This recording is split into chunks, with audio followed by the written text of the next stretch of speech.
Pour achever ce petit cycle sur la vie publique de notre Seigneur Jésus-Christ, qui n'est pas comprise à proprement parler dans le credo, n'est-ce pas, puisque dans le credo, au 3e article, nous parlons de la nativité, est née de la Vierge Marie, et le 4e article enchaîne aussitôt sur la souffrance, a souffert sous Ponce Pilate. Donc nous allons refermer avec ce cours la parenthèse de la vie cachée, de la vie publique de notre Seigneur Jésus-Christ.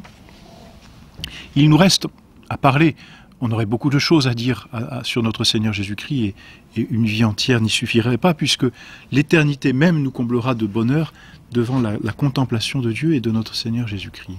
Mais parlons brièvement, peut-être pour définir simplement quelques termes rencontrés dans l'Évangile, parlons brièvement des ennemis que notre Seigneur a dû souffrir durant sa vie ici-bas. Car quand on lit bien le récit des Évangiles, on voit que notre Seigneur a été entouré d'ennemis. Et si l'on s'attache plus particulièrement à l'évangile de Saint Jean, on voit comme une bataille qui se livre dès le début entre la lumière et les ténèbres, puisque c'est ainsi que commence l'évangile de Saint Jean, la lumière qui est venue dans les ténèbres et les ténèbres qui ne l'ont pas reçue. Et l'on voit dans cet évangile de Saint Jean la lumière et les ténèbres, c'est-à-dire notre Seigneur et ses ennemis s'affronter jusqu'au sommet que représente la passion de notre Seigneur Jésus-Christ, à laquelle nous arriverons ensuite. On peut dire que, bien sûr, le démon est l'ennemi principal de notre Seigneur Jésus-Christ. On le voit lui-même s'attaquer à notre Seigneur dans le désert en essayant de le tenter. Mais parmi ceux qui vivaient autour de notre Seigneur, on rencontre deux grandes classes, peut-on dire, deux grandes classes d'ennemis, les Sadducéens et les pharisiens. Alors on rencontrait aussi d'autres sectes ou d'autres ennemis de notre Seigneur, par exemple les Esséniens, qui avaient une certaine austérité, mais qui avaient une moins grande pratique cérémonielle, et puis les Hérodiens aussi, qui souvent s'étaient mis au culte idolâtre de Rome. Mais ce que l'on rencontre surtout dans l'Évangile, ce sont les Sadducéens et les pharisiens. Les Sadducéens, tout d'abord, c'est une secte de juifs matérialistes, c'est-à-dire qu'ils ne croyaient ni aux anges, puisque les anges sont spirituels, ni aux démons, puisque les démons sont des anges, ni à l'immortalité de l'âme, ils sont matérialistes, et par conséquent, ni à la résurrection des corps.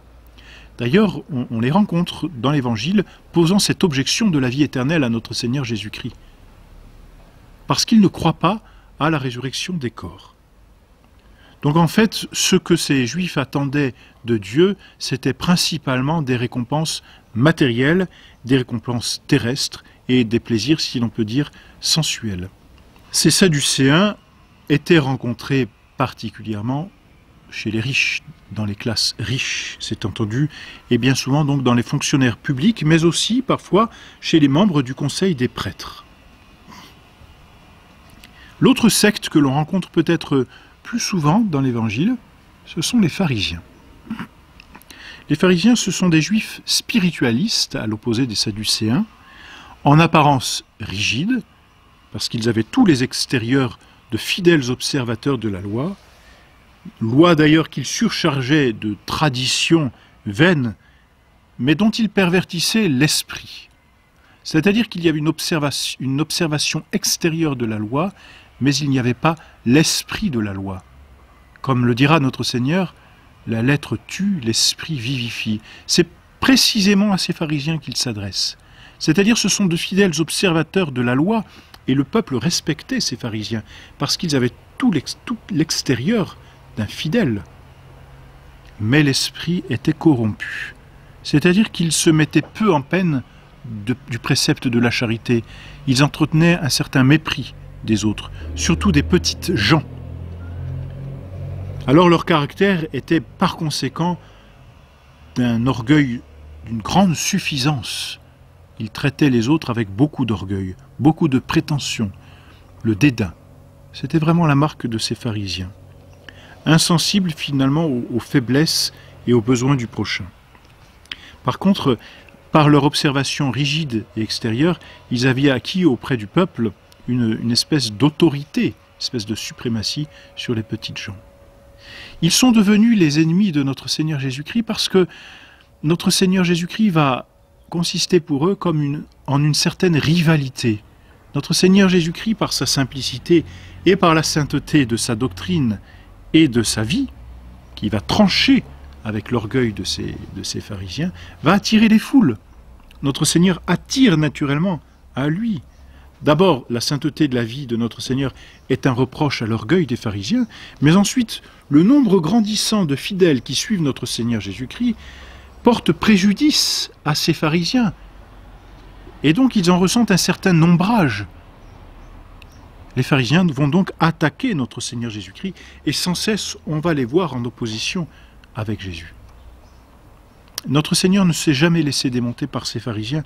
Il emploie à leur égard, il faut dire qu'il nourrissait pour notre Seigneur une haine furieuse, cette haine qui est allée jusqu'à le crucifier comme un malfaiteur, à le crucifier en dehors de la ville de Jérusalem, au milieu de Laron.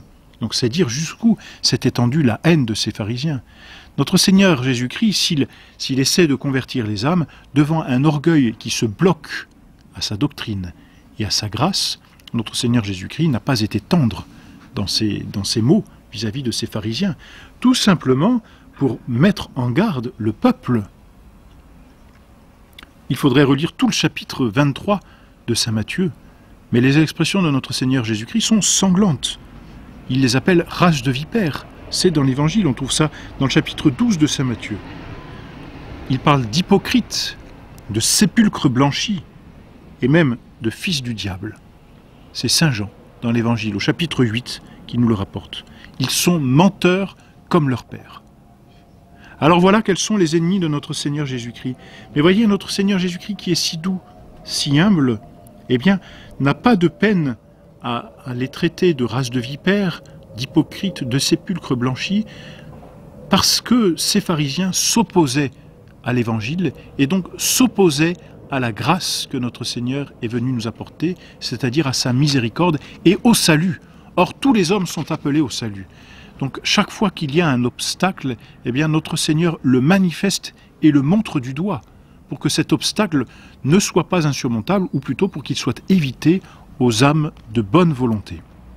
Alors, à l'inverse, on connaît les calomnies, la haine et la furie que ces pharisiens vont déverser contre notre Seigneur Jésus-Christ. Voilà donc un tableau assez bref de ces ennemis que l'on rencontre dans l'Évangile, qui vont s'opposer à notre Seigneur Jésus-Christ, et cette opposition va faire naître, si l'on peut dire, la passion, la mort de notre Seigneur Jésus-Christ, et finalement, d'une façon toute providentielle, eh bien, la rédemption. Car c'est là aussi la grande richesse et la toute-puissance de Dieu, c'est que Dieu se sert du mal pour un plus grand bien. C'est-à-dire que Dieu a réussi à faire concourir au mystère de la rédemption la haine que les pharisiens nourrissaient à son égard.